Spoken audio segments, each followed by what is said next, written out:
Hej, min ven. I dag vil jeg fortælle dig en lille hemmelighed, som vil ændre den måde, du forholder dig til mænd på. Kender du de stærke sætninger, der får nogen til at blive forelsket i dig? Så de eksisterer virkelig. Og jeg er her for at afsløre, hvad de er.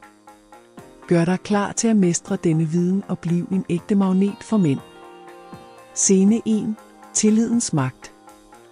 Vidste du, at selvtillid er en af de mest attraktive egenskaber for mænd? Det er det. At vise, at du værdsætter dig selv og tror på dig selv, er sand magnetisme. Den ufejlbarlige sætning for at vinde deres interesse er: jeg ved, hvem jeg er og hvad jeg vil. Vis tillid og beslutsomhed i dine ord, og de vil ikke være i stand til at modstå din charme. Scene 2. Betydningen af empati. Mænd er også mennesker, og de ønsker at blive forstået og accepteret som sådan. Derfor er det vigtigt at vise empati for at vinde dem. En sætning, der vil smelte deres hjerte er: jeg forstår, hvordan du har det. Vis ægte interesse for deres følelser og oplevelser ved at sætte dig selv i den andens sted. Denne evne til at forbinde følelsesmæssigt vil gøre dig uimodståelig. Scene 3. Subtil sensualitet.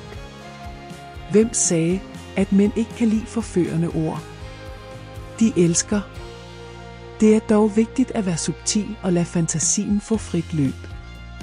Brug sætningen: jeg elsker det, når du får mig til at føle. Og komplet med en kompliment relateret til den fysiske involvering mellem jer.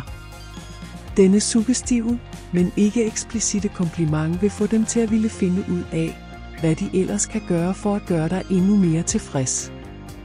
Scene 4. Virkningen af beundring. Mænd kan lide at føle sig værdsat og anerkendt. At rose deres færdigheder og præstationer er en sikker taktik for at tiltrække deres opmærksomhed. Jeg foreslår, at du siger noget som: du er fantastisk til det, du laver. Ægte beundring vil fodre deres ego og vække en reel interesse i at være ved din side. De vil føle sig unikke og specielle, og de vil gerne vinde dig mere og mere. Konklusion. Så, ven, lykkedes det mig at overbevise dig om, at disse 4 sætninger fuldstændig kan ændre spillet, når det kommer til at vinde over mænd. Husk at bruge disse tips autentisk og naturligt, og tilpasse dem til din egen stil. Nu hvor du har denne insiderinformation, så kom derud og rock den. Du er et skridt væk fra at erobre enhver mand, der kommer din vej. Succes! Abonner på kanalen, like og kommenter, hvad du syntes om videoen. Se você tem alguma dúvida ou sugestão, deixe om comentário abaixo do vídeo.